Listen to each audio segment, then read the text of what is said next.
For a long time, death was the ultimate equalizer, the one thing everyday folks and billionaires had in common. But even that boundary is starting to blur.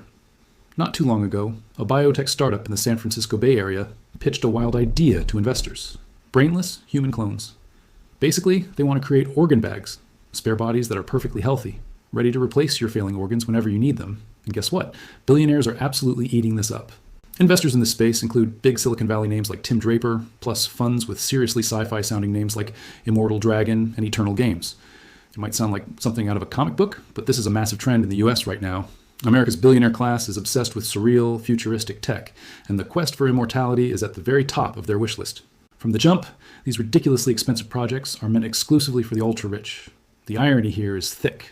Right now, one of the biggest issues in American society is extreme political polarization, driven mostly by regular people who are fed up with their standard of living. This begs a huge question.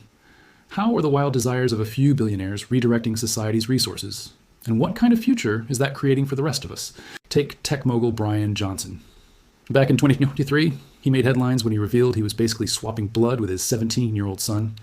Johnson reportedly drops about $2 million a year on his anti-aging regimen. He went through 6 plasma exchange sessions, literally pumping young blood into his veins to try and reverse his biological age. He claims it was all totally voluntary among his family. But what actually went on behind closed doors, we'll probably never know. Naturally, this whole blood-swapping thing sparked massive ethical outrage. It felt like young people's blood was just becoming another raw material for the rich to fight off aging. But honestly, the wealthy elite in the US have been turning young blood into a business for years. Around 2017, a California startup called Ambrosia was charging people over 35 a whopping $8,000 a liter for young blood plasma. Over in Florida, the Maharaj Institute was running similar clinical trials with a price tag of $285,000. When the young blood trials didn't pan out, Johnson pivoted to gene therapy.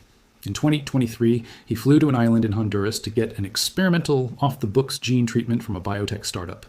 The idea was to inject his body with genes linked to youth, hoping to hit the brakes on aging. He later went on social media bragging that he was officially a genetically enhanced human. Look, to be fair, everybody wants to be healthy and live longer.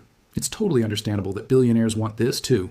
The difference is, America's billionaires have bottomless bank accounts and insane influence. They have the power to completely shift where society puts its time and money. In 2022, Amazon founder Jeff Bezos and tech investor Yuri Milner threw a massive chunk of change at Altos Labs. They raised $3 billion in seed funding just to study cellular rejuvenation and reprogramming. And of course, the massive AI boom is being dragged into this too. OpenAI's CEO, Sam Altman, dropped $180 million into a company called Biosciences. They're teaming up with OpenAI to train massive AI models to make cellular reprogramming more efficient, with the ultimate goal of adding 10 healthy years to the human lifespan. America's richest people are using their massive resources to chop the immortality problem up into a bunch of different tech investments. Because of this, the longevity space has exploded into a massive market. In 2024, US companies made up 57% of all longevity businesses worldwide and grabbed 84% of the global investment in the space. By controlling the capital, American billionaires get to steer the direction of scientific research. They're sucking up all the top talent, funding, and resources, quietly tipping the scales of society. By February 2026, Bryan Johnson rolled out a new premium longevity project called the Immortals. What do you get? A private concierge team, a 24/7 AI health assistant, constant biological monitoring, and VIP access to the newest therapies. The cost? A cool $1 million a year. Within the first 30 hours of launching, over 1,500 people applied. And this ultra-exclusive service is just the tip of the iceberg when it comes to America's immortality economy. The US has the highest concentration of wealth on the planet. Stats show there are roughly 23.8 million people in the US with a net worth over $1 million, ranking first globally and making up almost 40% of the world's millionaires. In 2026, there are about 251,000 ultra-high net worth individuals in the US, people worth over 30 million, and almost 1,000 billionaires. They crush the rest of the world in both sheer numbers and total wealth. Their deep-seated fear of aging has birthed a massive immortality economy, covering everything from blood transfusions and gene editing to cryonics and AI. We don't even have full data yet on exactly how huge this market really is. But we do know that in 2025, the US anti-aging market alone hit $21.9 billion. This market only exists because of America's dense population of super-rich people. Now, on paper, the US looks incredibly wealthy. The GDP per capita in 2024 was $84,000, way ahead of China's $13,000. It looks like everyone is doing great. But when you look under the hood, American wealth is aggressively funneling straight to the very top. According to the Federal Reserve, by the third quarter of 2025, the wealthiest 1% of American families controlled nearly 32% of the nation's entire net worth. That's the highest level ever recorded since they started tracking it in 1989. We're talking about roughly 1.3 million households sitting on $55 to $58 trillion. That's almost equal to the combined wealth of the bottom 90% of the country. And the real kicker? They don't just hoard this money. They use their financial weight to hijack scientific attention and direct top-tier talent. They are using society's most scarce resources to shape the future of the country. The problem is, this future has absolutely nothing to do with the average American. While billionaires are dropping millions on sketchy blood treatments and cellular therapies, everyday Americans can barely afford their basic health insurance premiums.